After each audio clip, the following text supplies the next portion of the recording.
Welcome to Missing the Point. I am Hollywood Rayshawn Buchanan with my guys DK Sizzo and Michael Marcangelo. Fellas, how we doing tonight? Doing good, man. Doing good. So good. I can't wait to talk about the New England Patriots with you guys. This is the devilish part of me. That's what makes you versatile. Once again, if you were doing an all Bears show, I think we could come on and speak a little bit about what good things you guys got going on over here. But welcome to our depression hour, right? I mean, I guess so. I obviously keep my finger on the button with the New England Patriots just because of the sort of centricity of our podcast. And I listen to a lot of Bill Simmons, who's obviously a Patriots fan, and I talk to you guys and my friends back home. And yeah, I think it's probably the worst Patriots team since before we started our radio show at Dean College. To be honest with you, Thanks. Yeah. I mean, like I say, we can't even say 2000 because I say 2000. Even then, they was 5-11. You gotta say, okay, maybe they're trending in the right direction. Then obviously, what happened the next year? I tried to come up with some positives today before in my show prep, though, just in order to make sure you guys. Listen, I hope that you find some because good for you, dude. I have a couple. So it's all good. So if you didn't notice by now, like I said, we're gonna get into all things Patriots, and then we're gonna do something a little different that we don't always do, which is get into picks of the actual games. Don't worry. DK's been cooking up our game show. It's coming soon, y'all. So don't worry. Stay tuned for that. So make sure you hit that subscription button so that you don't miss that when we do drop that. So without further ado, let's get right into it. So training camp is now complete. This is the first time in the Gerard Mayo regime. So Mike, I'll start with you. But just how would you assess how Mayo did during his first camp?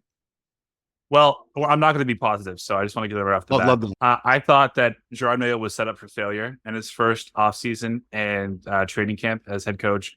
Mm-hmm. I think back in May, June, he told us all that Jacoby Brissett was going to be the starter. He's the most game ready, blah, blah, blah, blah, blah. And then for some weird fucking reason, 3 weeks ago, he said that it's an open competition, which is so stupid. It should never have been an open competition. When you see, and obviously he knows far more than we do. He sees it every day. When you see the shape that line is in, how could you ever entertain the thought of saying, you know what, I'm going to tell the media that Drake's been outplaying the guy that we paid $8 million for, and it's a competition. It should never be. You, and by you, I mean the New England Patriots and their fan base, should want Jacoby Brissett to be the starting quarterback of the Patriots this year. I've been banging that drum all fucking off season, and I'm still going to. The goal here this year is not to win 6 games, 7 games, 8 games. Fuck that. You want to do exactly what we think they're going to do and probably win 3 to 4, because then you get yourself a good draft pick next year. You can actually get yourself an offensive lineman, and you can protect the kid.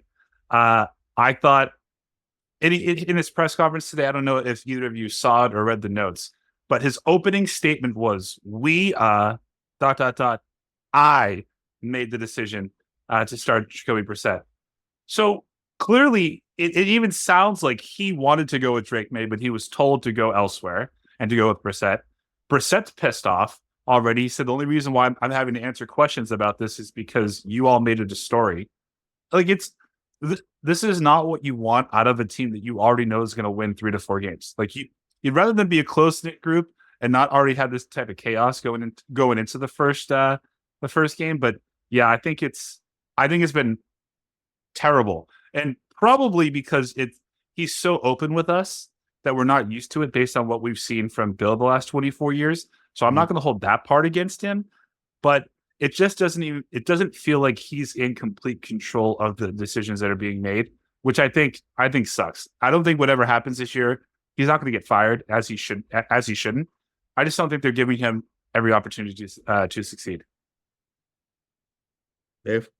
Yeah, I mean, I guess so. I agree with a lot of what Mike just said as far as and especially I can see it from a fan perspective, why it would be annoying that there's of all places to have a leaky ship, the least leakiest ship in the last 20 years plus of NFL locker rooms. I think there's going to be some growing pains here for Mayo, especially because he's never been a head coach before, and he came up in this organization, but he's going to have to put his own stamp on things. I think one of the hardest things to do as a head coach is manipulate, for lack of a better word, the media narrative around surrounding your team. Belichick never bothered. Like, he was just like, I'm not dealing with that. But there's coaches across all sports that, have the ability to sort of get, the Steve Kerrs of the world have the ability to get the media and the people they see all the time in those press rooms on side. I think Mayo's probably made some mistakes in that sense, but I don't know how big of a deal that is. I think you can, like, as the Patriots are currently constituted, you have a 53-man roster where in 2027, if you still have like 7 of those guys, I think that will probably be like the most that you're looking at, for better or for worse, right? Like, you sort of have to look at how they're trying to strengthen the roster from zero, which is where we are right now. And I think, honestly, they looked at the free agency market. I know a lot of Patriots fans are mad that they didn't really dip in there. I know that there was talk of Ayuk and there was, different things, but like, what's the point in getting Brandon Ayuk if when you're the Drake Mays of the world are going to start for you, which I agree, Mike, is the right thing to do. I think that's exactly what you should be doing. And I actually think he's going to be pretty good. Just, I was, dubious on his on paper stuff because I didn't watch him a ton in the amateur game and the college game, but in his preseason performances, I mean, he kind of looks the business, to be honest with you. So I can see why the narrative shifted and why people started to have the conversation. I agree with you that he should have just been like, I fucking told you who the starter was already. Like, we don't need to keep having this conversation for all the reasons. You know what I mean? Like, that's the other thing. Like, I agree that it's frustrating because he didn't need to step in the puddle. Everybody saw the puddle coming and it's like, just go around it. But, he doesn't have to be a master of that. What he needs to do is he needs to get guys to get together and, singing off the same hymn sheet. Sorry to bring up the Bears, but I think it's an apt comparison. You guys have been watching Hard Knocks, I'm sure. Eberflus's style of coaching, very man management, very like walking around, making sure he kind of gets to know all the guys that they know he's like paying attention, this, that, and the other. He's a little bit of an aw shucks guy when it comes to like media management. That doesn't necessarily mean that he's a bad head coach. It just means that he's not going to be the most charismatic post-game press conference guy in the world, which you guys know full well isn't the most important thing. So, what you need is, and I understand you're a little bit in the dark right now too, because it could go either way. But what you need is to look at the positives, I think, because it's going to be easy to find the negatives with a bad team. The positives, I think, are there. I think Drake Maye looks the business, which I said. I still think Stevenson's a good running back. I think that there's some bright spots on your roster that you can sort of, manipulate into working for you over the next couple of years when you spend what is, I think, after what the Browns did today with restructuring Watson's deal, the second highest salary cap space in the league, right? So the world's your oyster at this point. They didn't go into the market because I think you build, and the Bears did this, and I think it really worked. I think you go into the market for your last few pieces. I think you go and you spend for your last few pieces once you've built up your roster through the draft. I think what's the name of the wide receiver you guys drafted? Jalen Polk and Javon Baker. Yeah. This is the deepest wide receiver class there's about fucking 35 good wide receivers in this wide receiver class. Like, you guys did the right thing. You went and you struck while the iron was hot in this draft class. I agree. Absolutely. You should focus on winning 2 to 3 to 4 games max in order to put yourself in a position to get what looks like a pretty deep offensive lineman and defensive lineman draft class next year. The trenches you build out. The one big mistake the Bears have made is we're weak as fuck in the trenches. Like we don't have our offensive line and our defensive line isn't deep and it isn't super talented. So we have, and it's like a lot of injury prone stuff. I think you build out from the trenches because you have a guy like Mayo in there who has that sort of insight. I mean, Ryan Poles was a fucking offensive lineman, so I'm not really sure what he's doing, abandoning that position core, but whatever. It's a different conversation for a different day. I think a guy like Mayo, building from this point, he's already made what I would consider the correct moves. Stay out of the market when you have no business being in there, I think would be a good fresh start, and draft well. And I think, I mean, look, I know we're always trying to get an hour show out of this stuff, but it's all going to come down to how good these quarterbacks you've drafted are, guys. Like, that's what it's all going to come down to, right? Like, you have to wait and try to give everybody their sea legs before you start building a team around this guy, because he's not even going to see the field this year, hopefully, if all goes according to plan, right? So, yeah, it's going to be frustrating. The media training stuff is going to be frustrating. To me, though, that's just a coach finding his feet. You know, I think Right. you can give him a little slack on that. I just think the worst part of it for me, sorry to jump in on you, Ray, is that it felt like they orchestrated a competition that no fan actually wanted or even thought was happening. It felt naive. Right. It's like, don't because it is that. because they're young coaches. You know, it's a young like, coaching staff. You don't need to do that. Like, as a fan, it's learned. great. It's great to hear that he's been outplaying Jacoby, as he should. Jacoby Brissett was not a top 3 pick. Drake Maye was. Like, he should be. But Jacoby Brissett is not there to win a quarterback competition, is your point, right? Like, and like, yes. why invent one? Yeah, like, right. Yeah, I agree. I mean, it was a silly thing to do. I think that he kind of gets a mulligan when his team is this bad. Like, next year's training camp's a different story. You know, he might get a different haircut and beard like Eberflus did, and the world's his oyster at that point. My only worry though, Ray, is that we talked about this a couple weeks ago, is like you bring Jacoby Brissett to kind of just steady the ship and be a good mentor. So why create a controversy where you pit him against a rookie that he knew he was here to beat out anyway, and hopefully you just don't jeopardize that relationship. I'm sure I'm being over dramatic. I have a knack for doing that, but it just really pissed me off. Well, how are you supposed to know what the QB room is like? You know what I mean? Like, you don't know how they're going to gel. Like, you just don't know how they're going to gel as personalities regardless. And I don't think Brissett's going to blame the fucking 22-year-olds for, you know, like a couple of strange like missteps in the media by his coach. Like, I mean, all things considered, I mean, the one thing that kind of pinged in my head is like the Gerard Mayo's set up to fail. Like, I wonder if he's like kind of the straw man here. If he's just if he's been asked to be the custodian of a couple of really bad Patriots seasons, to just be like sort of showing the door when it's time to really have a roster that we're going to go somewhere with. You know what I mean? Because I mean, it's not a bad plan, because if Jacoby Brissett can actually show you something, or I'm sorry, if Gerard Mayo can actually show you something as a head coach with this roster, you have a Sean McVay type all of a sudden, right? Where it's like, how the fuck did he do that with the Rams last year? They were just bad, right? Like, top to bottom.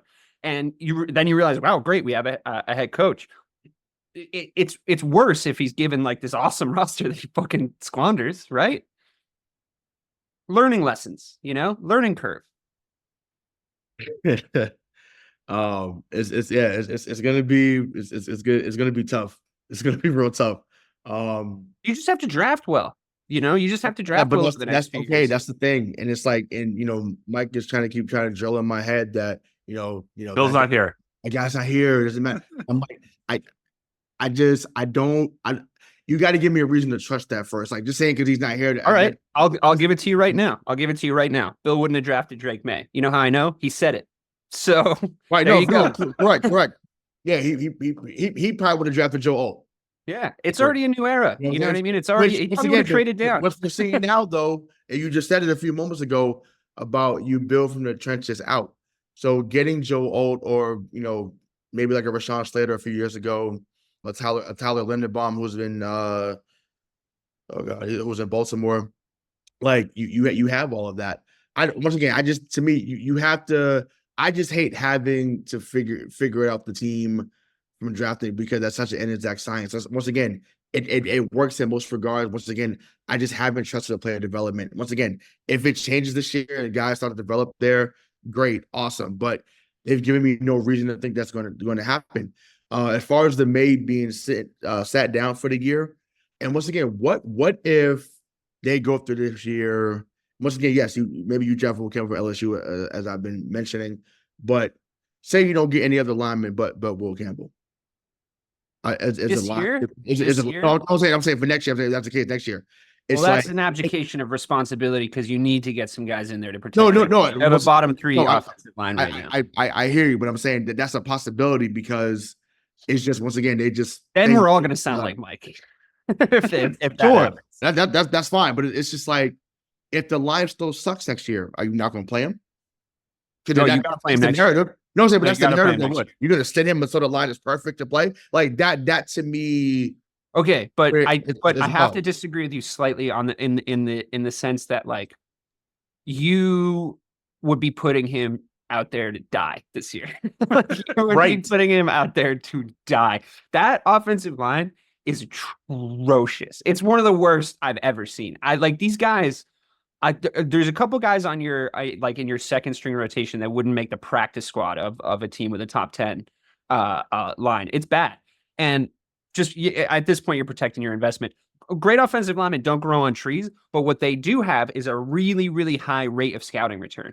If most of the time, if you think that an offensive lineman is fucking sick coming out of college, if the experts in the NFL think that, they're usually right. These aren't huge busts that happen on the offensive line all the time. Like the intangibles they're able to read are there. There's just not that many guys that are really good is the problem, right? Like there's not that many unbelievable left tackles, right? That out there. There's not that many guys with like elite level footwork that can like protect you, like even with like weaknesses around him or whatever. Also, it's a super injury prone position. So it's like hard to fill those spots out. Quarterback, who fucking knows, dude? You know what I mean? Like, who knows? So you got to get him out there next year. No, so just to see what he's working. Absolutely. But it's like, I don't need you to be Larry Tunsil. Just be Nate Solden. Sure, like, but you can go build an offensive line like that. You can go build an offensive line to get seconds. You know, yeah, because it's just like even because what's the guy that y'all had over there for years? Or is he still there now? Is it Khalil? Ryan Khalil? Is it Herbert? Like the guy you had over there at tackle? I don't know. I don't know, but either way, I mean, obviously, you know, your line is better than our line right now, but it's. Is it? I don't know. I'm real fucking concerned. Definitely. Stop it. No, I know. Yeah, but I'm just a little worried. It's just like it's amazing. I mean, once again, to me, it used to be the philosophy that you draft a lineman. Cody Whitehair, is that who you're talking about? Cody Whitehair again? Cody Whitehair, the white guy. Maybe. Maybe. But I'm saying, I just to me, it used to be like draft guys from the Big Ten because you know they were used to playing in big stocky guys. So I don't know what philosophy they have with it now. Once again, they drafted Cole Strange and Sean McVay and company fucking laughed. They laughed. Right. Well, because Bill reached for Cole Strange. Right. That's what I'm saying. It's just like whenever but this dude, you're still so traumatized. Like this isn't. Yeah, he can't hurt you anymore, dude. He can't hurt you anymore. Listen, we were in agreement on this show for. I don't know, 5 years. I was calling it for 2021, so this is not something that was brand new for me. But we were in agreement that Bill Belichick was a bad GM. I don't know the whole time, but at least for the last 5 years, yeah, it was awful. You know, so like we knew that the only way to go is up in that sense because at least you went and drafted the best available quarterback, which is just common sense at this point, right? Like nobody at this point in drafting. Did you guys see that movie Draft Day? Kevin Costner? Yes. I fucking love that movie, dude. But at this point in drafting, it's not that movie, right? There's no reinventing the wheel at this point in NFL drafting, right? Like you can do a cost benefit analysis of the risk that you're taking on when you make these draft choices.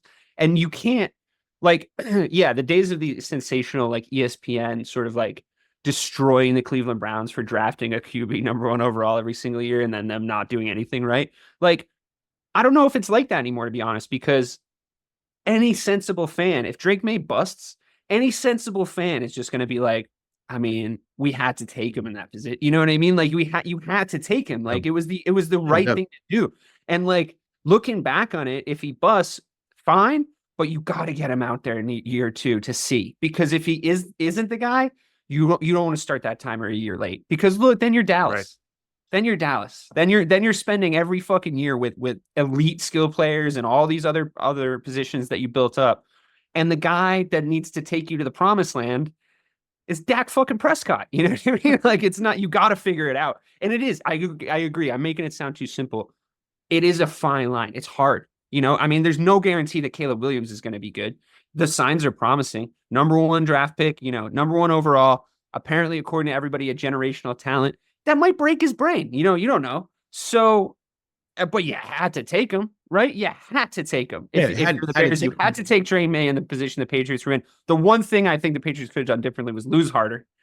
But, here we are. And honestly, look at the fucking situations around the league. Like, you guys might be the worst record this year. And that would be good for you. Just for the record, that would be a good thing. Just celebrate that. But you won't be the worst run organization. The jury's still out on that. Oh, Ray disagrees with you. You think? Really? Because I don't know if you know what's going on in Atlanta with those QBs. It's fucking wild. I mean, yeah. I mean, obviously drafting Penix at 8 was wild. Like it's one thing. Okay, what about Minnesota? Look at how bad Minnesota fucked that team up. You know, like there's the quarterback got injured. I mean, that's different. That happens, but it's like that. No, but it's you know what I mean? Like their timing's off over there. They're going to win 5 games this year. Like they didn't build their team at the right pace. Like they built the back of the ship and then the front of the ship sunk the whole thing. You know, it's like it's a fine line to thread here. And I think that the way the Patriots have started is, and just all I'm saying is you're in this phase. And in this phase, step one, I think you've done all the right things. I think you've done all the major things you were supposed to do to set yourself up for future success. Is that going to continue? I don't know. But I mean, I'm surprised you guys aren't more positive, honestly. I mean, listen, I will say. I guess it's because you're used to seeing your team win, and I'm not. No, but it's no, but once again, the reason why, and I said this on a previous show, but I'll say it because you wasn't on here with us, so we missed you. I'm glad glad you're back. Because I don't look at it as this is happening right now. I guess I got to shift my mind to, I keep going back to the last 5 years. You fucking missed on everything, just about. That's where my mind. So I can't wrap my mind. And they still weren't like that bad. Because like they no, I'm talking about draft wise though. Once again, I mean, yeah. They spent money in free agency. No, totally. Great, but just draft wise, the last 5 years, maybe even 6, you've been fucking terrible. So until some picks actually hit on the offensive side, because once again, defensive wise, you hit with Barmore, you hit with Duggar, like fine. Because once again, I mean, when people he picked Duggar, it was like, what the fuck is going on? But Duggar came out and played really well right away. So cool. He was also 30 years old when he drafted him. But it is what it is. Like, I fucking hate that, dude. I hate that. I like never check their ages, and now in like the COVID, like you get an extra red shirt, like whatever, like all this different stuff. I'm looking at some of the ages of these guys coming out, and I'm like, I'm sorry, that man should have a 401k by now. Like, what's he fucking doing? It's like, it's unbelievable. It's wild. It's wild. So that's where I'm at. Like, I can't wrap my mind around like, oh, it's the Rebo 1.0. I'm like, no. I'm like, you've missed on everything the last 5 years. Like, something has to give at some point. And it's just like, and once again, even though, because people say it's a new regime with Mayo, but to me, I'm like, Mayo was still we still here under Bill. So to me, there's still some things, whether he says it or not, he's still doing some things that are similar to what we saw outside of the talking. Once again, I don't really care about that. That gives us content. Fine. You want to keep talking. He's trying to turn around an oil tanker though. You know what I mean? Sure. It's not, it's like, I'll put it like this. This might make you laugh, Dave. I'm where you are, where you were with Joe Mazzulla, right? Nothing he could do was right. It was until he showed you that he was a decent coach, and maybe you still may not believe that, but he earned a little bit of your respect. You're like, no. He was just trash. So yeah, but I gotta be shown. You gotta show me. My heart's broken, Dave. I'm hurt, Dave. I'm hurt. My heart's broken, Dave. Okay. The difference there, though, Ray, is that he was critiquing Missoula, who's taking over a championship-ready team. I mean, this team, the New England Patriots, all we know, and you can say what you want. If Bill wasn't the head coach last year, they would have won 1 game. That's it. Right. And they probably only should have won 1 game. Right. That would have been better for us. But I really do think Drake Maye I think he looks the part, to be honest. He does. I'm saying, but when he got killed, I'm saying, but yeah, so back. Go ahead, Mike. No, I mean, it's just like this organization is going to look a lot different than even the gripes that you've had with it over the last 20 years. It's going to be unrecognizable this year and probably next year because it's gonna feel like a bottom feeder team. And you just have to accept it and want them not to win. Like, I want them to be competitive in every game. I don't want to waste every Sunday, but I want a top 2 pick next year. It's also just like, the guys, I'm not saying, and I want to make it really clear up front, I'm not saying that like the ghost of Bill Belichick is haunting the grounds, like pressure wise or like, any sort of expectation level wise or anything like that. But I mean, just think about going to work every day and you're the boss and the old boss is the best guy to ever do it. You know what I mean? Like he's the best guy to ever do it ever. And like, say what you will about X, Y, and Z. That's just going to go down. We'll be dying. As a coach, absolutely. As a coach. Yeah, of course. I mean, as a coach, he's the best guy to ever do it. And the stuff that's hanging around on the walls, he put it there, and you're saying like, there's certain things that he hasn't, kind of left behind from the Belichick era. And I know you mean GM wise, but I think that like he's got a really movable feast in front of him here. Like there's a lot to take in. So I think you got to give him a little time, even if all he succeeds in doing is taking down the old tenants' photos from the wall and like giving the next regime a blank slate to work from. Already did that. Well, but I don't know if he has in like the intangible sense, you know what I mean? Because he's like Ray's saying, he's a part of that regime in a way. He was promoted from within. He was like, there were promises made to him. He was waiting in the wings, right? Am I correct in that? He was sort of like told that he was going to be the next guy for a while. So yeah, I mean, you got to give him a little time to walk around and fucking kick the tires. I think, like just a little, because here's the thing. Basketball analogies are good because I think in basketball, any given offseason, a team can add 2 to 3 pieces and all of a sudden become unrecognizable. And that's obviously for the reason that there's 5 dudes out there. So it's like a little bit different to like build a roster. I think the overall roster building is probably insanely hard in the NFL comparably to basketball. Right. So I watched Bears regimes over and over again fail. And it's the calamitous mistakes, Ray. It's the night I was standing on a fucking TV show set at like 11 o'clock at night, and I hadn't checked my phone, and I looked and I realized that we had traded up to get Mitch fucking Trubisky. Like those are the things that kill at an organization or at least the leadership positions of an organization, because that happened.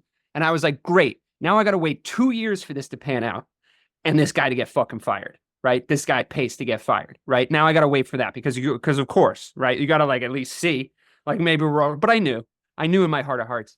Now it's like, Poles is building a nice roster. He drafted Caleb Williams. I mean, he got really, really lucky in a couple of ways because apparently they were all like huffing fucking paint in Carolina when they were deciding to make trades with the fucking Chicago Bears. That is looking worse and worse by the second. That might be the greatest trade in the history of the NFL. Like the potentially ceiling wise, but you look at it and you're like, not enough has happened is my point. Like he hasn't done enough. All the things have to happen now, and you'll be able to tell, and it's not missteps with the media. I don't think. Yeah, it's not, oh shit, he did that thing, that really nuanced thing that we all pay attention to because we're all like super fans of this team that Bill used to do. It really is the big swings because as a GM.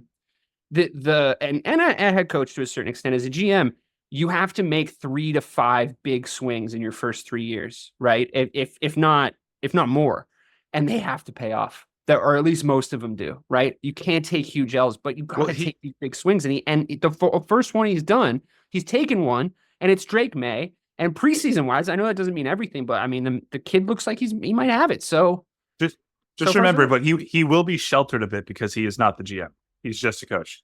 Yeah, but I'm talking organizationally. I don't mean right. Maye. I don't mean Maye specifically. I just mean organizationally what you're looking at as a whole. That they're a package deal. No, I mean if the GM gets fired, Mayo's going with him. Vice versa. I don't know who's going to get fired first, but like it's pretty rare that they're not, right? Yeah, so I'll be ready for everybody to go to Logan in a couple of years. If this. But that's what I'm saying is like you're turning around a fucking oil tanker with these NFL teams, dude. It's hard.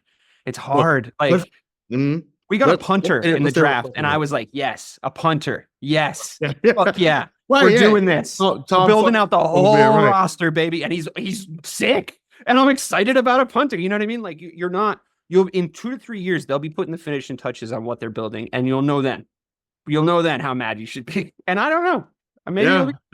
Listen, I'll be, but I want to stay there with coaching, right? Because obviously, he's in his first year. Obviously, he was a hell of a player, one of the smartest players I think Bill had ever coached. Overrated player, huh? He was an overrated player. Mayo was like one of the most popular for what he did in 7 years. I think you had a Mayo thought he was pretty decent, but no, never me. Not you, okay. No. No. Mayo was. I think we had talked about that before, but so obviously, I think Mike, you could chime in on this first, but I definitely want to hear DK's answer on this because I think I'll be entertained by the response. But so Alex Van Pelt obviously is a dude that basically hasn't gotten any roles until now as a head offensive coordinator.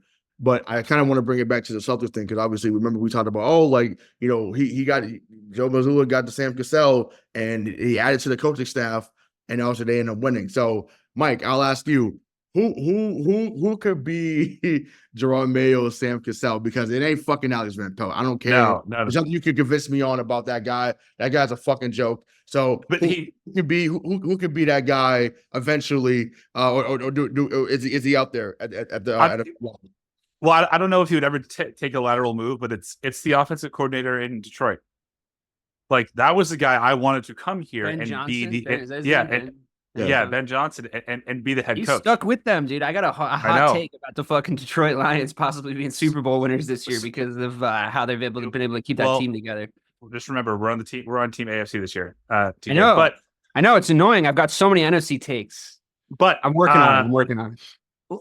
Listen, this year isn't gonna hurt Alex Van Pelt. If you really think about it, right? At the end of this year, he'll be graded on. Well, look at what they had, and let's see how they performed. Again, and not wins and losses, but if it's a serviceable offense and whoever the quarterback is, and if you have a 1,000-yard receiver and you have a 1,000-yard runner, so they say, okay, well, look what he did. Like he actually put together a pretty good offense with nothing. So it can help him. But yes, Ben Johnson is, and I don't know enough about everyone else's coordinators, but I just know that what he did to Detroit is it's palpable. Everyone in the organization that was an organization of losers now believes that they're going to win, and it's because of obviously Dan Campbell and Ben Johnson. So he's my Sam Cassell. Dave, I don't mean to rain on your parade, but if you want to hire that guy, you're going to be hiring him as a head coach, right? So he's not going to laterally move to way worse offense. So it is what it is. But listen, I'm not going to lie to you. You guys have like a pretty decent, perhaps mediocre, depending on how you look at his career, quarterback coach as your offensive coordinator. That's tough. That's a tough look. Right. I read somewhere that it's like he coached Rodgers. He was the QB coach for Rodgers in his MVP season, but they still let him walk at the end of his contract to go to the Bengals in the same job, which I don't know. Like Aaron Rodgers seems like really hard to get along with. Like he seems like a massive fucking prick, but like, I don't know what that tells you, Can't wait to talk about the Jets though, Mike, on AFC Day. Jesus Christ. Like, in fact, the favorite to win that division is bananas to me, but it's fine. Your division. It's a tough look, but you know what they could be doing, which really, really worked for us in Chicago, is they just might be the sacrificial lambs. You bring the offensive and the defensive coordinator along, and they're the ones that get their throats cut at the end of the season when somebody needs to be sort of offered up to the fan base as a sacrifice to throw into the volcano to appease. And so why not these two virgins, right? I think if you if you're playing 3D chess like that and positioning yourself to do that, that might be kind of smart because this is a throwaway season regardless.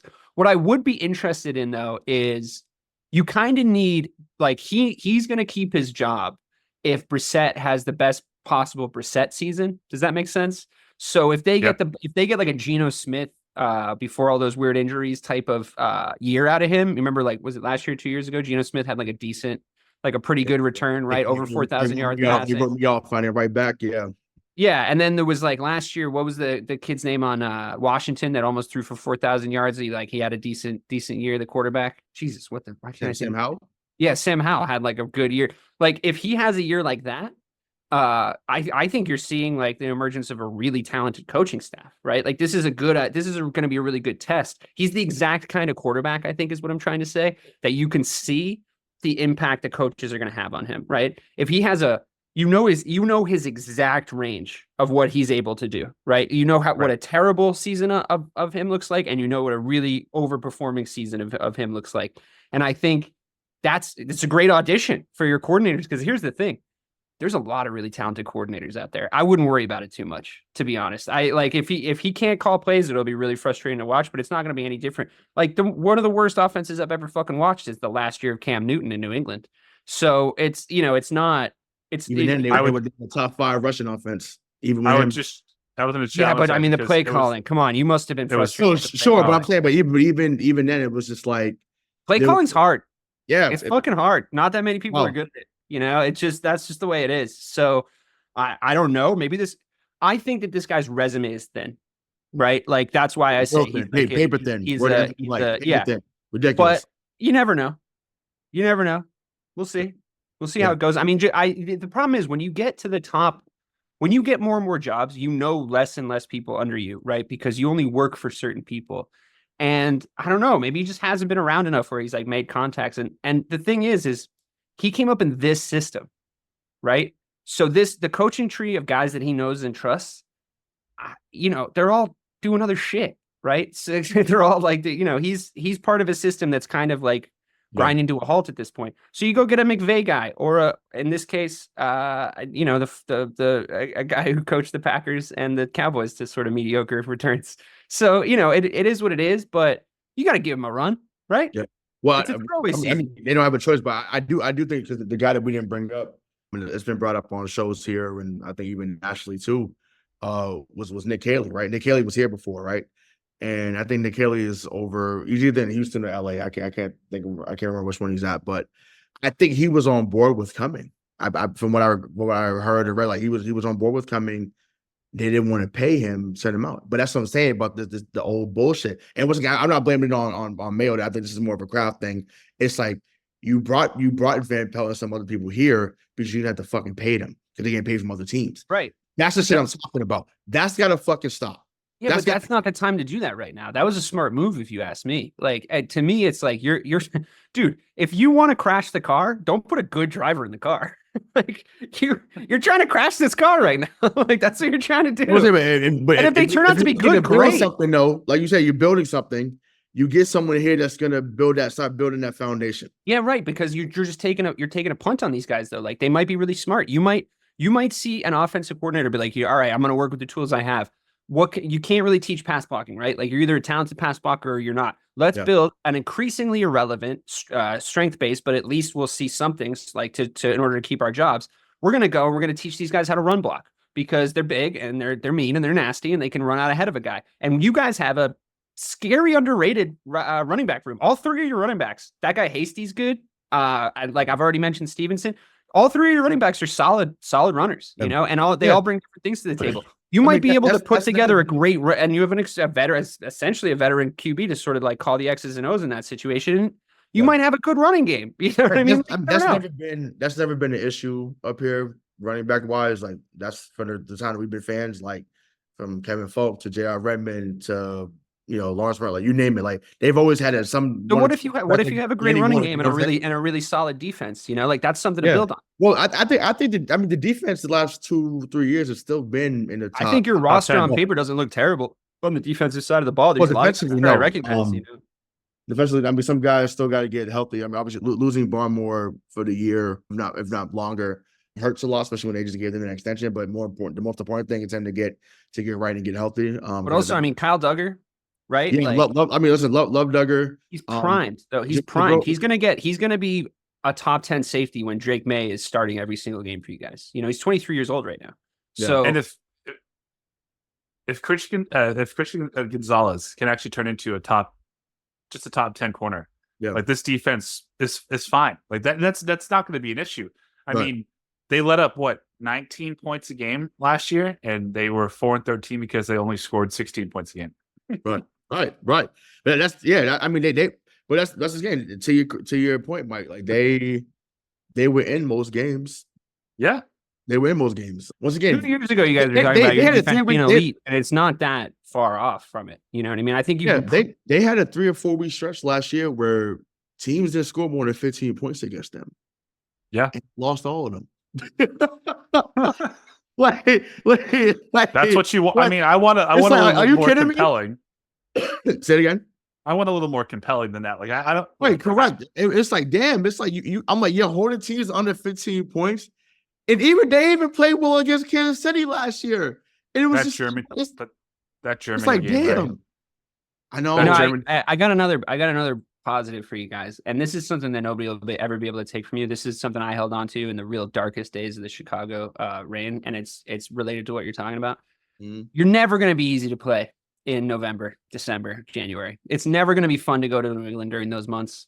So when you start to build up a team, like look at Miami last year. Miami rolled over and fucking died because it was a little cold when they had to play the Kansas City Chiefs. It was fucking pathetic. They absolutely shit the bed every single year. It cost Mike a fucking fantasy football championship because all his good players were Miami Dolphins, right? Like, so, you Good know, callback. and you needed them to perform in the months where people in Miami are in hibernation. They've gone into seeing their own shadow and puckering their own butthole for the winter. Miami's never going to be able to do anything in those months. It sucks to go to New England in these months, and you can start to, and that right there is a pillar of a culture of football, right? Like, I've always thought this about the Bears. I've been saying this to Vikings fans since the fucking cows can't come home. The Detroit Lions were so irrelevant for so long, I completely forgot that they were in a fucking dome. But now it worries me that they're like good, and I need them to. They don't have that advantage. If you're a cold weather team, you got to take the roof off your fucking house and always build that as a culture of your football, right? And like that's just a no brainer, right? This is stuff that the Mayos of the world know in their bones from the days of being the best team on earth, right? Like this is, so you're saying the so same yes, thing. it's going to be a tough. Week. It's going to be a tough start. It's going to be, you're not going to be able to do all the exciting things that everyone's able to do. It's just going to be a lot of speculation. But by the time you hit November, maybe a team comes to town and that you shouldn't beat and you beat them. Like that. This is the kind of stuff you're trying to do. We're always trying to just like beat the Pats. Yeah, but if that's your 2 or 3 wins, you build off that kind of stuff. We were always trying to beat the fucking Packers, dude. We were always trying to beat the Packers. Tanking, not tanking. Just I don't like losing to them. But think contextually irrelevant. Right, and I'm glad you said that last part there before. Cause I want to jump into the picks in a minute. But so think about what happened with the Lions turnaround right from a couple of years ago. Yeah, that game on a Sunday night in Green Bay. They had nothing to play for. We got to get a pick. They suck. Doesn't matter. Yeah. Doesn't matter. Came into Green Bay and said, "You're not getting a playoff spot on our watch," and it's turned everything around for that team. So that's what I'm saying. That's to my point. Don't tell me that winning doesn't matter. Don't tell me. No. I get in your building for something, but don't tell me that winning. We're not doing this shit. That's not happening. You're not rewriting history here. You're doing a favor. Just call up the Panthers, dude. Just call up the Panthers. They'll give you their next year's pick. And you can do whatever you want this season. Listen, if they did that, that'd be great. I would love that. I would not be upset. Just to be clear, though, Ray, the Lions thought that they were playing for a playoff spot until 2 hours before that game. No, it's about Green Bay. Green Bay, though. I thought Green Bay, not Detroit. That's what I was saying.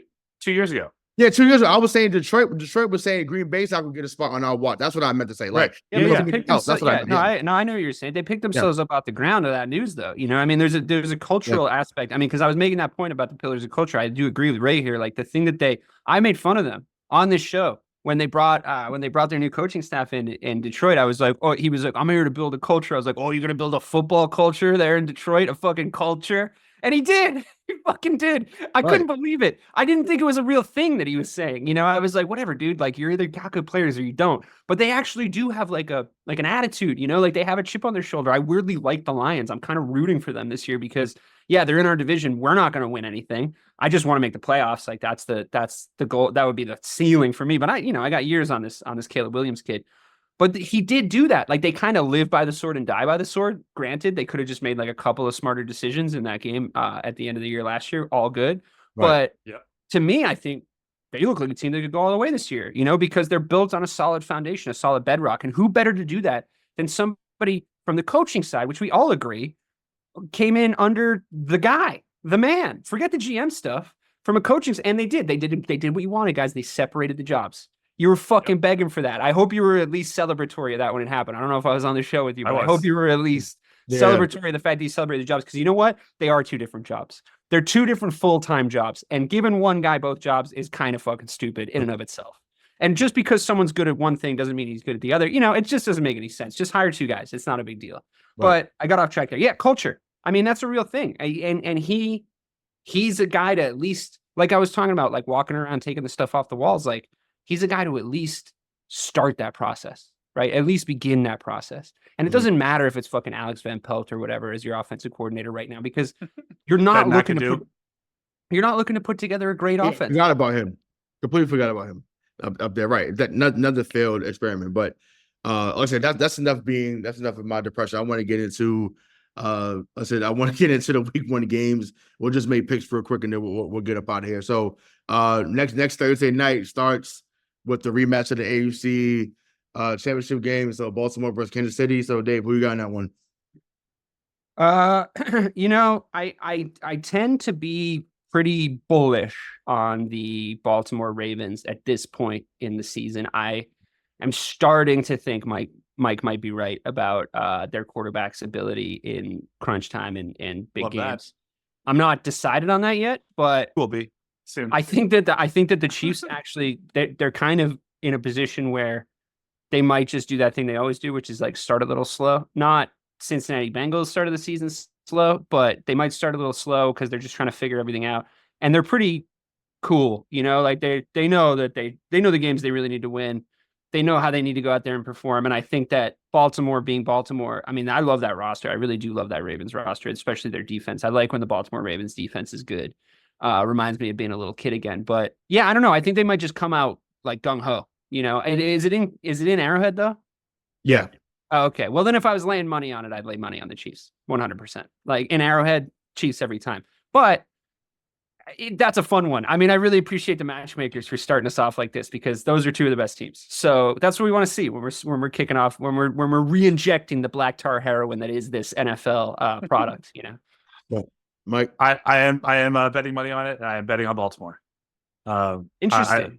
I mean, the Chiefs. Chiefs. Your bet against Patrick Mahomes is a sucker's bet, though. No. Early in the season, because just like you mentioned, they always tend to. I agree with you on paper, but it's just putting your money against Pat Mahomes. He'll take your money. He didn't last year. I bet on Detroit, so I'm trying to go 2 for 2. Enough. That was like, what did they win that game by? Like 2? That was like a tight game.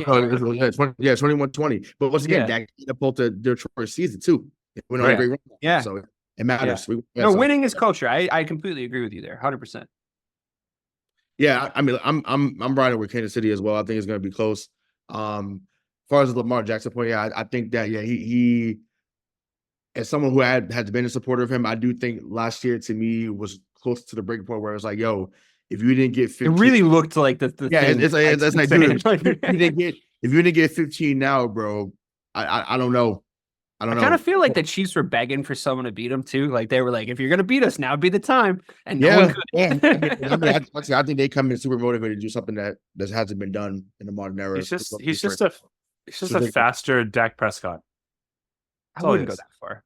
I wouldn't go that far. Oh. I think he's more. I think he's more gifted. I think he's more gifted than. I think he's more gifted than Dak Prescott at every level athletically. Yeah, agree. I think he's smarter than Dak Prescott. Sure, absolutely. In the regular season, I think he did more with less before they gave him weapons than Dak Prescott ever could. And I think a more appropriate comparison is Kirk Cousins, and which is one he's made before, where he I know they're not the same color, but they are when they're on their fucking couch at the end of the fucking season, right? Like is he more athletically gifted than Kirk Cousins? Of course. Can he do more things like with his feet than Kirk Cousins? Sure. But Kirk Cousins is talented until it's crunch time, right? Like that's just is what it is. We're going to see 100 quarterbacks before we die that have more raw talent than Tom Brady, but Tom Brady was that dude. So, it's I would just like everything that you just said though about my comparison of Lamar and Dak is right, except just look at their playoff record. No, I would argue so because I'm sorry. I'm sorry. Let's keep moving on. Because I don't think Dak Prescott is as good, like all the time, as Lamar Jackson is. That shit, Craig. Do you know what I mean? That should be a good one. But next, do you know what I mean? Though, do you know what I mean? No, I spent so much time laughing. I thought that shit was no, but I want to know how you feel about it. Like, do you think that that's an apt comparison? I feel like that's fucking unfair. No, it's definitely unfair. But I want to get to all the picks. But I'm like, it's wild. That's wild. That just seems fucked up. That seems like a really mean thing to say, dude. I meant it. What did Lamar Jackson do? What are we doing? Listen, I was like, I think I kind of might agree that he might not be the guy to get it done in Baltimore. I don't like, want and he's a fucking asshole. Yeah, and his family sucks. I just don't want you. House is ugly. You feel me? I'm like, okay. Listen, you heard it here first. Lamar is faster than Dak Prescott. Mike Marcangelo, 2024. That's fucked up. Cool. Next game. Let's we gotta move to this because I know we're getting short on time. So for the first time, I think now they have games have been on Peacock before, but now with the new deal, having Friday Night Lights. Woo!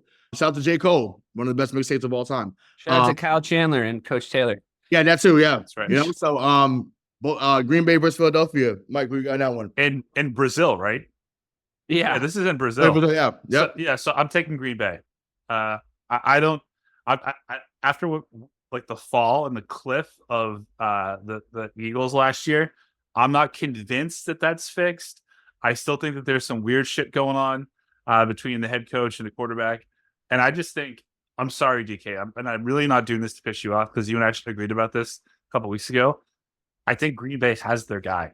I think Jordan Love is it, and I think he's for real. I think Philly's going to be good this year, but I think this is one that you can steal from them early. So I get Green Bay in this one. I actually agree with everything you just said. I find Philadelphia really creepy. Like they're creeping me out. They're making me feel very uncomfortable. There's something not right over there. There's something absolutely not right. There's some sort of like virus that they don't know about yet, and it's only HIV now, but it's going to turn into full blown AIDS. Like you can just see it coming, right? Like the noises out of the kind of Jason Kelsey's of the world, where he's still very media trained, but some of the stuff coming out of his mouth, I'm like, he didn't love. Like, I think that guy had one more year in him, and I think he looked around the locker room and he was like, AIDS. I'm not doing this. This is AIDS town. I'm not fucking doing this. So he pieced out. You know, he was like, there's no point in putting my body on the line for a team I don't believe in. That's the only like logical explanation. Physically, I think he had a year left in him. Coach, weird, super weird. Jalen Hurts' injuries last year, weird. Talent, definitely. Over 8 wins, of course. Conversation with the elite, I don't think so. Not come January. And I agree that the Packers are good. Oh, God, that tasted like fucking bile in my mouth.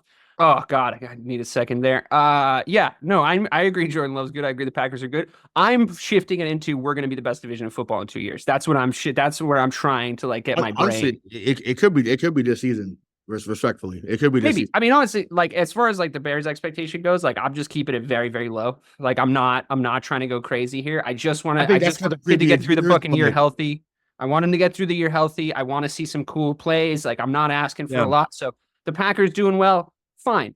Also, when you go to Brazil, I think the on-paper team, better team, which is still Philadelphia, which I think you would agree with, Mike, regardless of your point. Like on roster to roster, I think Philadelphia has better players. But you go to fucking Brazil, don't put your money on this. This is just going to even everything out. It's going to make it weird. Don't bet on any London games either. I learned that lesson the hard way. Don't bet on any London games. Don't bet on any Brazil games. Anything can happen. It gets really fucking strange. It's not worth it. But I do agree with literally everything you said. I think Green Bay is going to win. I think we're going to see probably a Jordan Love coming out party. If his playoff coming out party last year wasn't that, because it was a little overshadowed by our lovely rookie down in Texas, CJ. I think Jordan Love's going to have a great year. I just want to beat him twice. That's all. Right. I'm right. Clean sweep. I'm going clean sweep. Wow. We all picked the Packers. I'll just go fucking kill myself, I guess.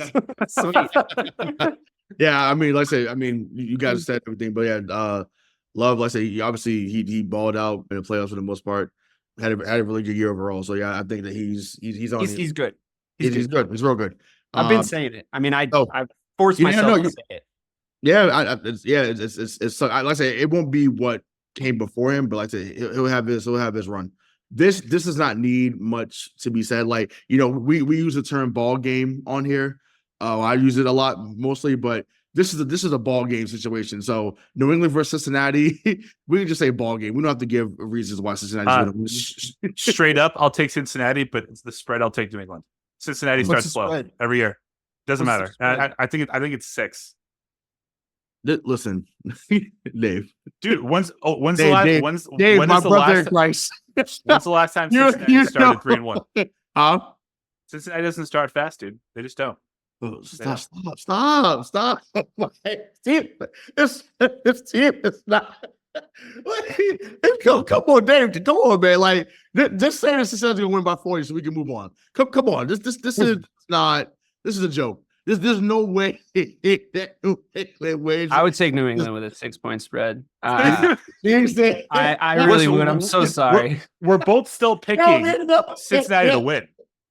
I also think Cincinnati might have. Like, there's no way. Y'all do. I also think Cincinnati No way. I also think Cincinnati might have AIDS, though. I really think they might have AIDS also. I think that the whole Jamar Chase thing is weird. The whole Jamar Chase thing is really weird. They do always start really slow. Burrow's injury last year was weird. We didn't know enough about it. Like, I always feel like if they're not saying anything, it's worst case. Yeah. Do you know what I mean? Like, it's just, it can be really, really rough. So, I'm not as like, I'm healthily skeptical about the Patriots season. I do think they're going to win 4 games because I'm not stupid, but I am, but I'm not stupid about this because this is all I think about. But I think I mean, I wouldn't be surprised if their defense overperforms in the very first game against like a Cincinnati team that never get its fucking shoes on in the first 5 games. What we're saying is straight up, we're taking Cincinnati to win, but we would pick New England in the spread just for the points. It's going to be a close game. I guarantee it. Next, I'm not doing this. Pittsburgh versus Atlanta. Dave, who you got? Moves in your house. Is it me? Yeah. I'm gonna take Pittsburgh. There you go. Because I do think Atlanta's weird. I don't think that they have any communicable diseases at all. Hello. And there's any place that has that. I'm taking Pittsburgh because my wife is a Steelers fan. Yeah, thank you. Right. Yeah. Pittsburgh all the way. Let's go Steelers. Yeah. I'll take Atlanta. Yeah, Atlanta too. Like I said, Russ is done. I finally hopped off the bandwagon. Dave got on me 3 years ago. Was right about it then. Yeah, but Justin Fields is going to be their quarterback by week 5. That'll be fun. Yeah. And then Mike Tomlin will hold on to his record of making him, not having to lose. And my man cannot hit a wide open like down the middle pass, and I didn't want to tell anyone that when it was like a trade stock, but he can't. But man, he's fun to watch run. So yeah.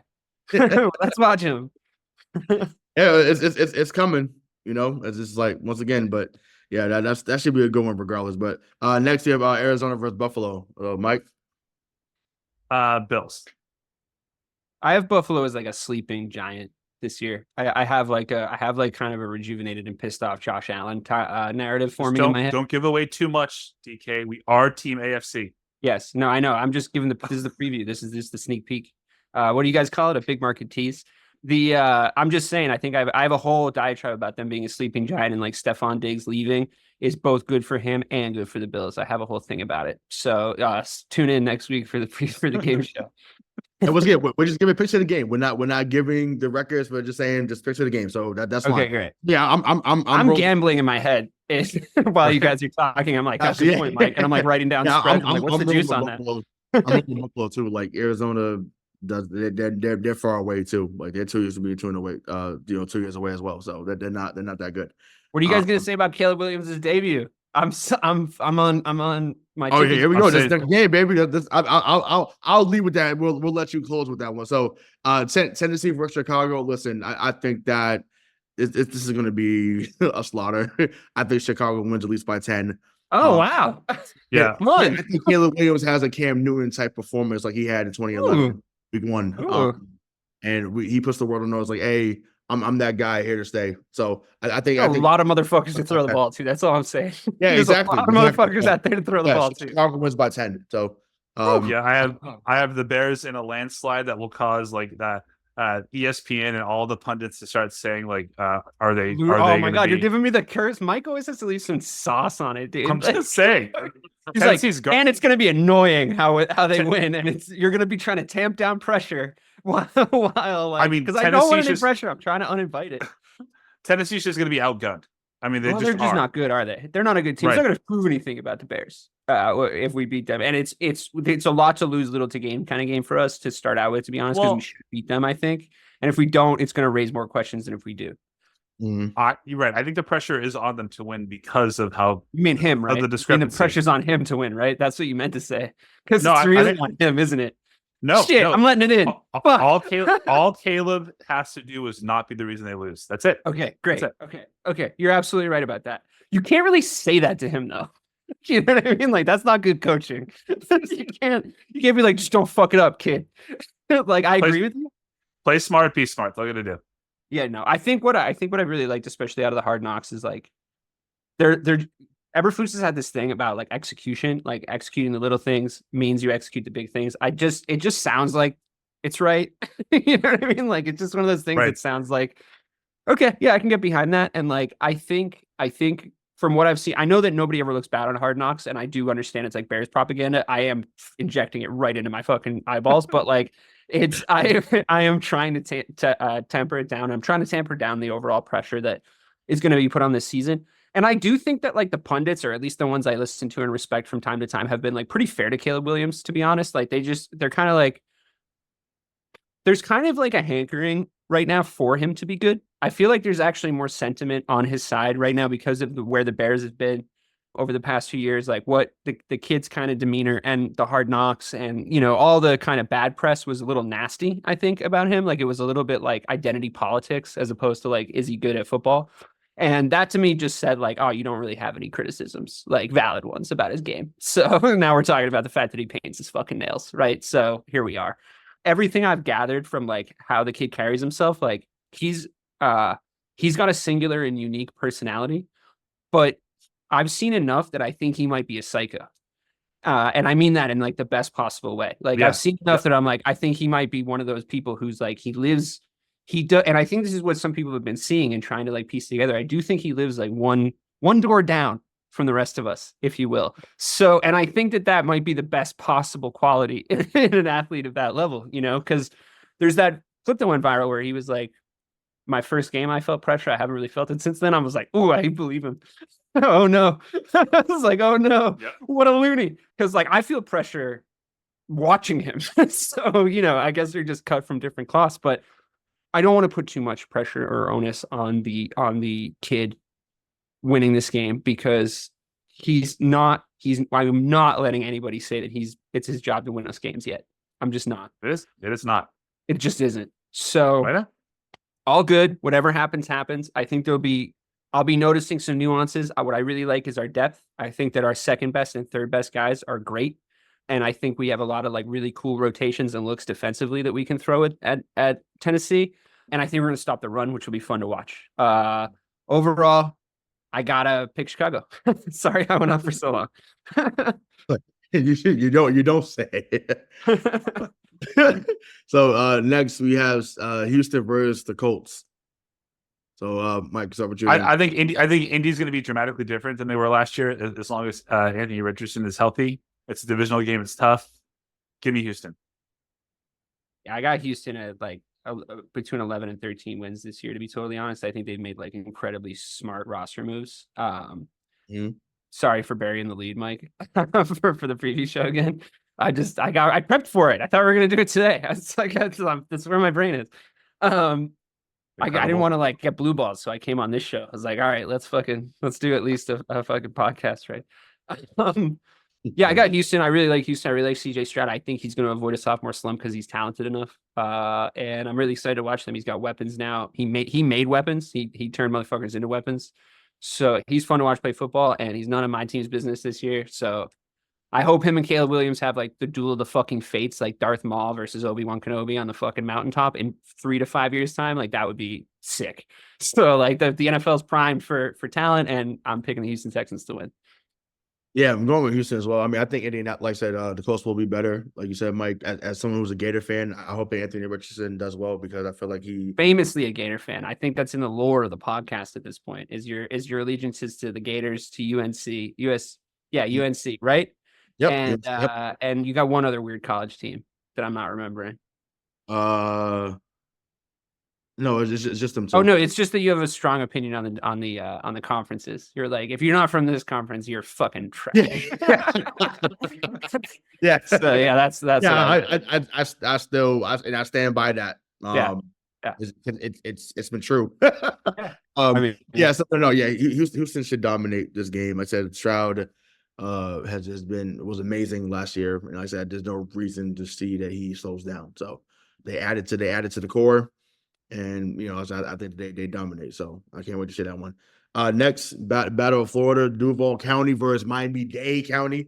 Dolphins versus Jaguars. So, Dave, what we got in that one? I really didn't like the look of Miami at the end of last season. I really thought they died a tragic death. I think they were like the fun, hot, sexy team for a little while, but like the city itself, it quickly fades, right? It's not 1986 anymore, boys. Like we need to go home and see our wives. So I don't know. I think the sparkle maybe goes off them this year. I just have that kind of weird gut feeling. And it's kind of Jacksonville. It's time to start it up at the QB position down there. We're either going to do it or we're not. Right at this point, I think it's time to start looking at the report card. So I actually like Jacksonville in this game. To be honest, I think the end of last season matters. I think that was a terrible way to die on the battlefield for Miami. It really didn't look good. I could be wrong. They could have exercised those demons in the offseason. I do like their coaching staff, but. Yeah, I don't know. I like Jacksonville in this game. I kind of like Jacksonville again. Preview. Kind of like Jacksonville. Dolphins always start in games fast and seasons fast. Yeah, they probably are pretty good. They only get shitty November. I made 2 contradicting points on this same show. I just stop giving so much intel on your fucking AFC picks, please. I got Miami. I'm gonna go with the Jaguars on this one. Mac Jones. They got something to prove. Yeah, I mean, listen, he looked really good in the preseason, so kudos to him. He's gonna look great in a baseball cap. Like I've been telling Mike for years. Yes, yeah, he is. But there was idiots on. So you see what happens when you actually give him some actual weapons. Yeah, like, he was never going to figure it out here, unfortunately. And once again, it wasn't all his fault, but those baseball caps, they look so nice, crisp, right out of the box for TV. Yeah, I mean, once again, he barely took the stickers off. He can hit up Atlantic Ave. Once again, he's from there. He can hit up Atlantic Ave. He's living a great life. He's giving. I'm jealous of him. You go to Zaxby's over there, and it's gonna be great. So it's gonna be perspective. Yeah, love that. Great. But yeah, Jacksonville finds a way to get that done on that first Sunday. So next game is probably the worst game of the weekend. Who gives a shit? I was gonna say, whoever wins, are we even gonna notice? I'm gonna say so. But hey, we had this like real quick. It's like New Orleans next. Correct. Yeah. We all lose. We all lose. Yeah. Stuck watching this game. Next, Minnesota versus New York Giants. So, Mike. I got the Giants, and this is why I hate Hard Knocks, because once I start watching them, I start believing in every team that's featured on it and all the players.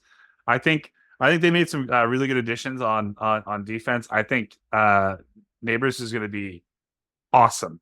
And again, I don't think there's going to be a big drop off between their running backs now and Saquon and Minnesota. I mean, come on. Minnesota. Yeah. So give me the Giants. Dave? I'm hoping that the New York Football Giants absorb the Hard Knocks juju on behalf of the Chicago Bears this year, and they do come out and shit game 1 as like the Hard Knocks team is supposed to. I hope it's them and not us. So I'm taking the Minnesota Vikings in this game because they still have the best wide receiver, arguably, in the NFL. Malik Neighbors, the kids use the term glazing. Have you heard it? The kids, they're saying glazing these days. A lot of Malik Neighbors glazing I've seen on the interwebs. I have no idea what that means. It means they're like, people are. I'm gathering like they're over complimentary at like they're. I think he's bordering on overrated to perform at his position and maybe unfairly. Same with Marvin Harrison Jr. Like some of the fantasy football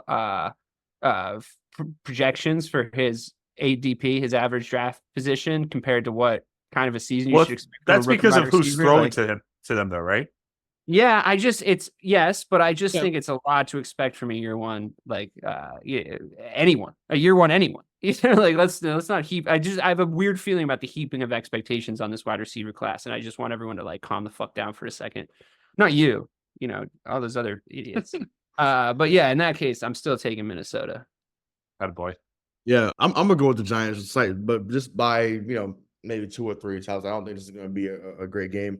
I do think Neighbors is going to be pretty good, but like I said, maybe not right away. The kid they got from Tennessee last year, Hyatt, definitely he's a talker, and I think he is someone that is looking to prove people wrong. So maybe they become a good 1-2 combo in the future, but they won't reach what they're supposed to reach as long as Daniel Jones is their quarterback.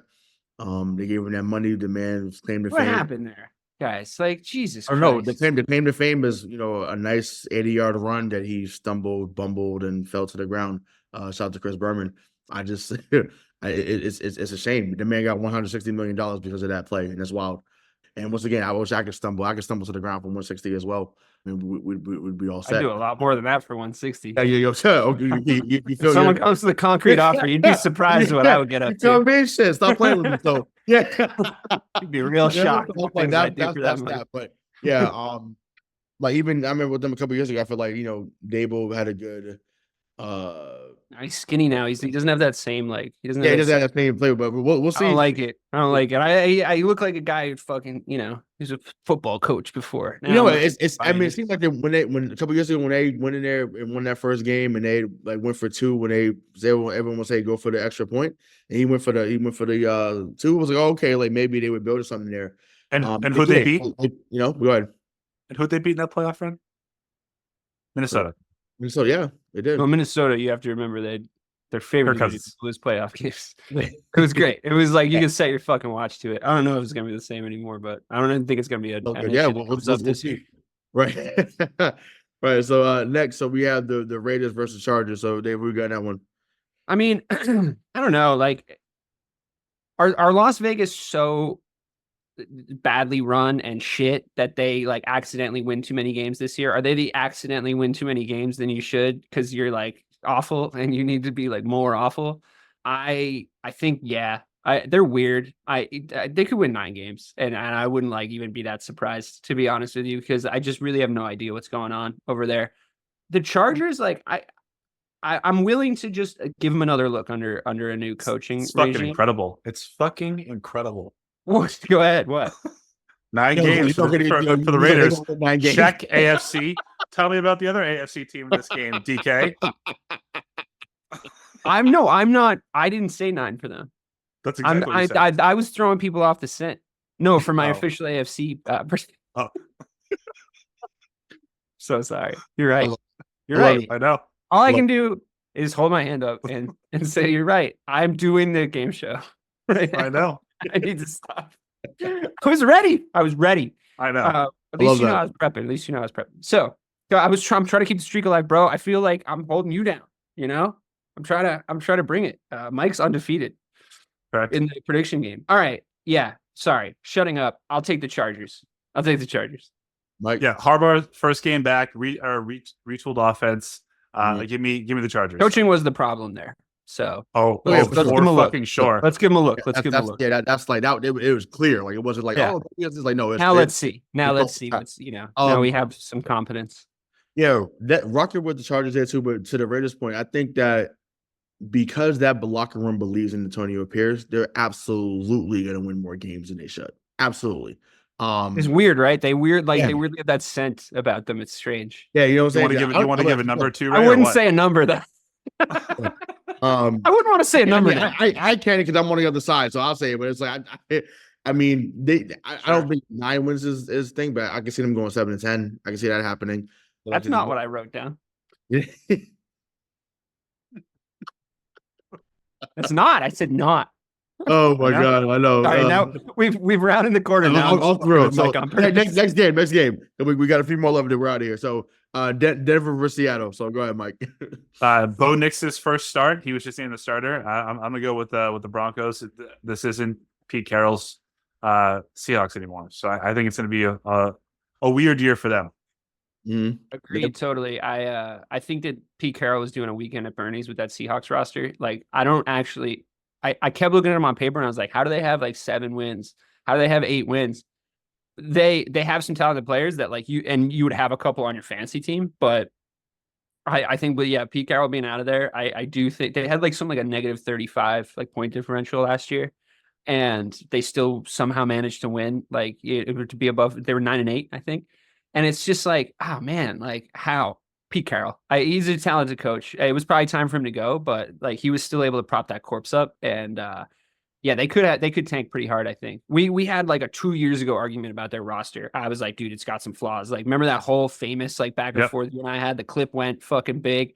You were like, are you high? And I was like, dude, I'm telling you, the roster is like not good. It's like, it's got these flaws. And it just took a couple years for me to be proven right. I guess you could probably say it about any take, but Yeah, for that reason. Yeah, I'm excited to see Bo Nix. I'm a little dubious on him comparatively to the other draftees. But I am excited to see him, especially in Mile High.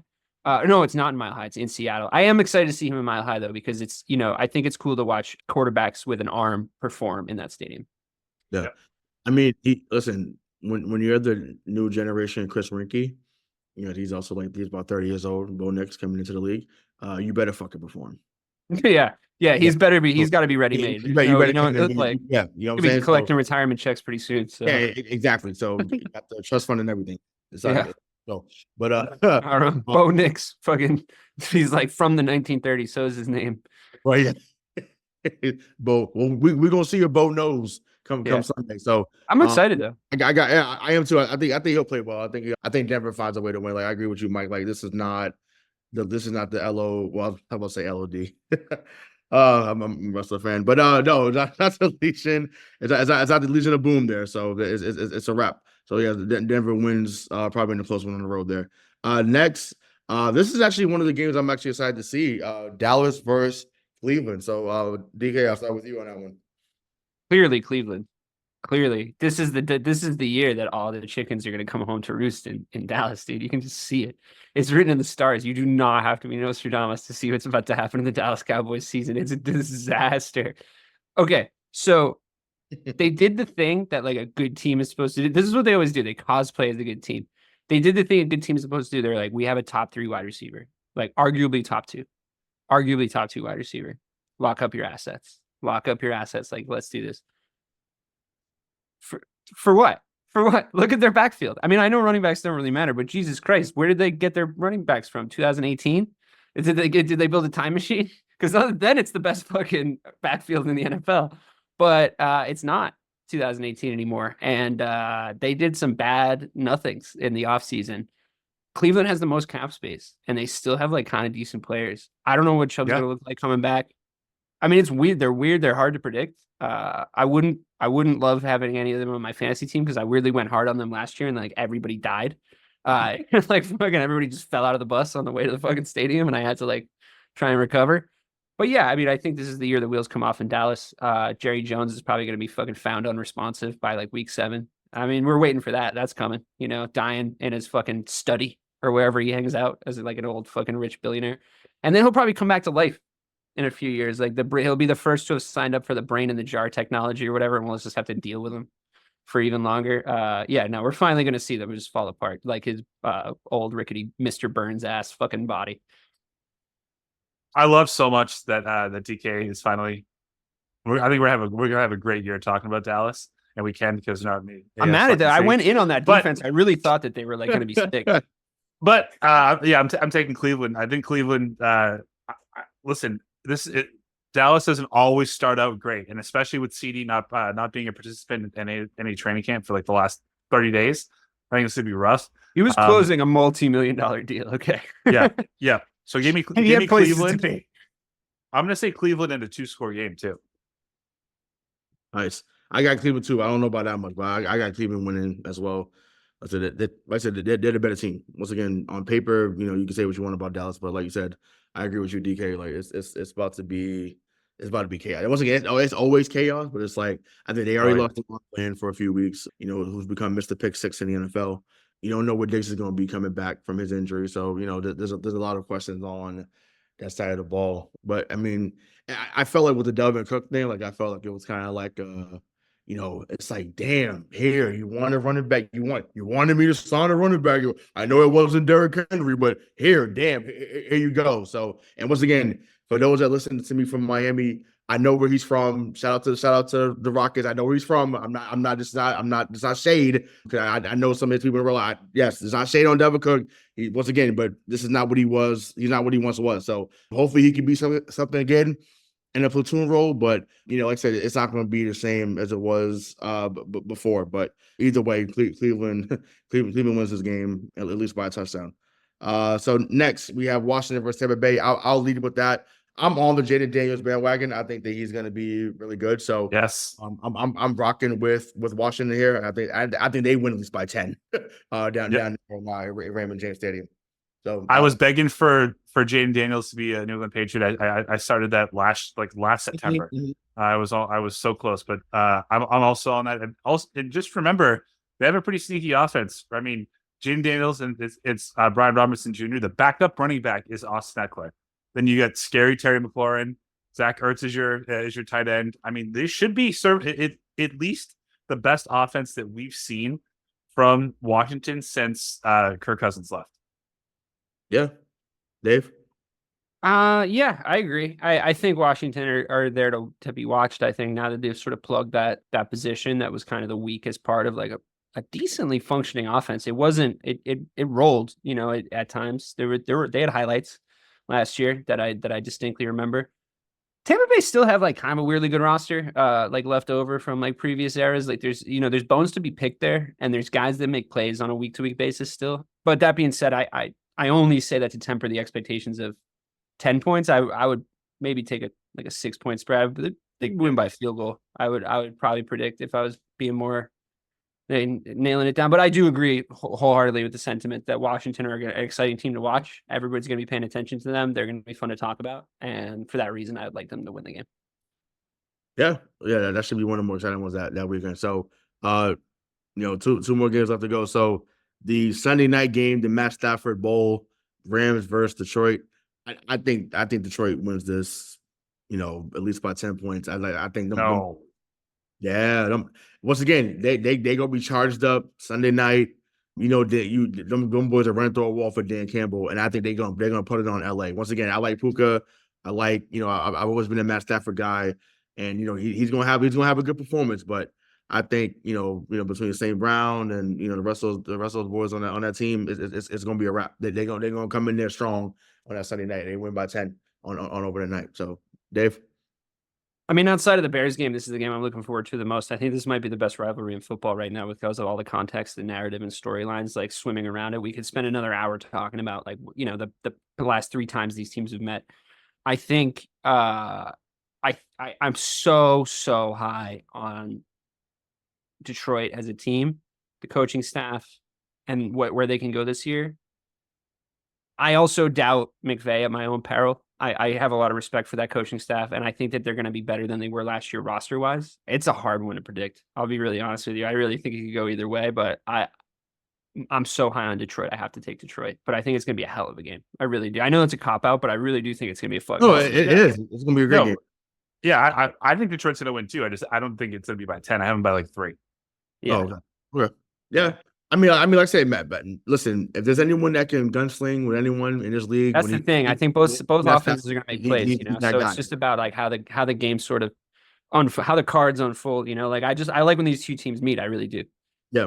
I mean, like I said, offense will be running their gun on both sides. So we'll see. And then last but not least, we see battle for their most dysfunctional student award.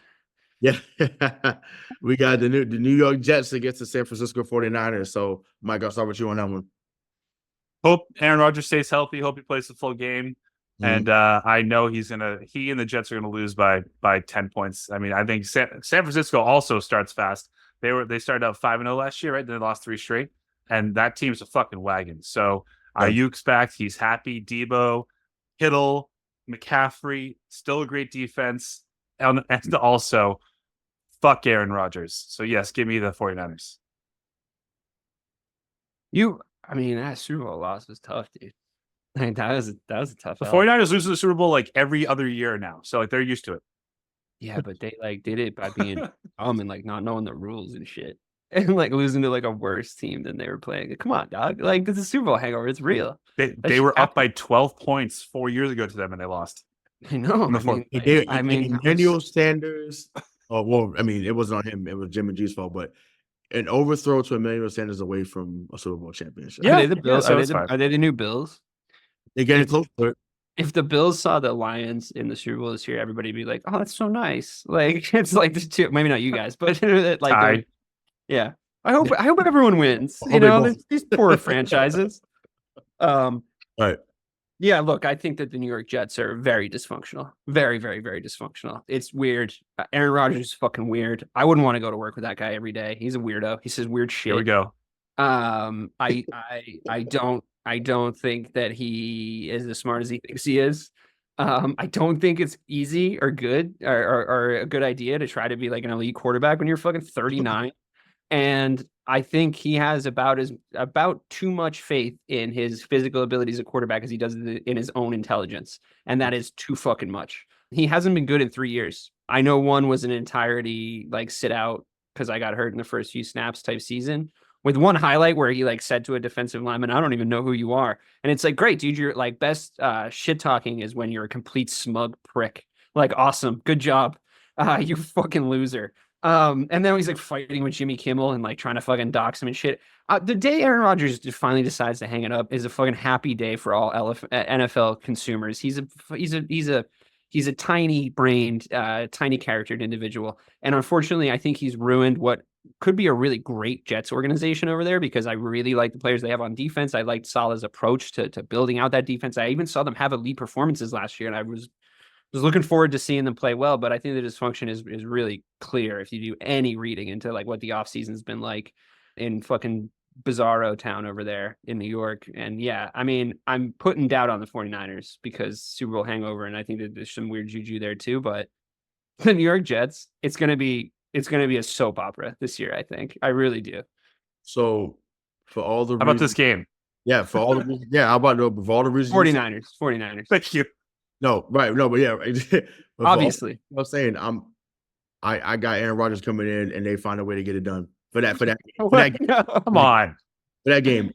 You can say come on all you want. And then the wheels fall off though. Once again, I think it's always gonna be personal with him against San Francisco, because in the back of his mind, he said, you're telling me that Alex Smith was better than me? And once again, It was years ago. He still holds on to it. Alex Smith was not better than No, he's probably a way better hang though. But you know, but I'm just saying. I think with him it's personal and it's out there. I mean, it's not. Well, I know it's not. Right. Alex Smith is clearly not as good of a. No, I know. But I'm saying, but the fact that I'm saying that I know he holds on to it. He's super petty. You could tell. So I know he holds on to it. I agree. In there, he's such a fucking asshole, dude. On them. I think him and Garrett Wilson.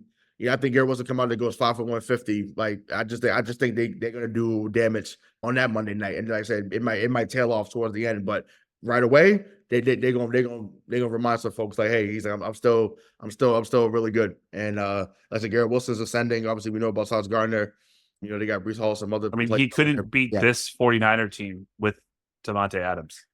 He hasn't beat the 49ers since you lived in Miami, Ray. But this isn't gonna happen. It just isn't. I'm just saying. Once again, this is the best defense he's ever played with. Sure. So it might be one of the worst offenses. Sure, but I'm like Garrett Wilson is not that far off from what Davante Adams was. I'm telling you. I honestly wouldn't be surprised if he didn't. No, don't be surprised. Don't be surprised they come in there and it'd be like if he made it one drive again and then yeah, that's what I'm saying. Yeah, there's not too many I trust in a late like that. I would put above him in a late game situation. Like Aaron Rodgers. Who? With Aaron Rodgers? Come on, fuck off, Ray. You don't believe at that. This age? What? At this age? Aaron Rodgers has never done anything in a late game situation. At Cowboy fans, but the Packers just do that to the Cowboys. The Packers just always do that to the Cowboys. No, right, no, sure. But I'm being funny, but I'm like, he's had big moments. Not like he's some scrub. And once again, I'm not an Aaron Rodgers. No one's saying Aaron Rodgers is a scrub. I'm just telling you he's like fucking. No, I'm saying to Mike because Mike because he can't stand the person, so he won't separate the talent. I'm literally the same way, and his talent is getting ever closer to his personality. Is my whole point. It's dropping at a rapid. Aaron Rodgers hasn't won a big game in 6 years, right? Like you're living in the past, dude. Hasn't been good, and he hasn't even been a good regular season quarterback in 3 years. Well, we'll see come Monday night. But what doesn't drop off is the three of us. So we thank y'all for listening. So for Mike Marcangelo, DK Sizzle, I'm Hollywood Rayshawn Buchanan. Until next time, we'll see you. Peace.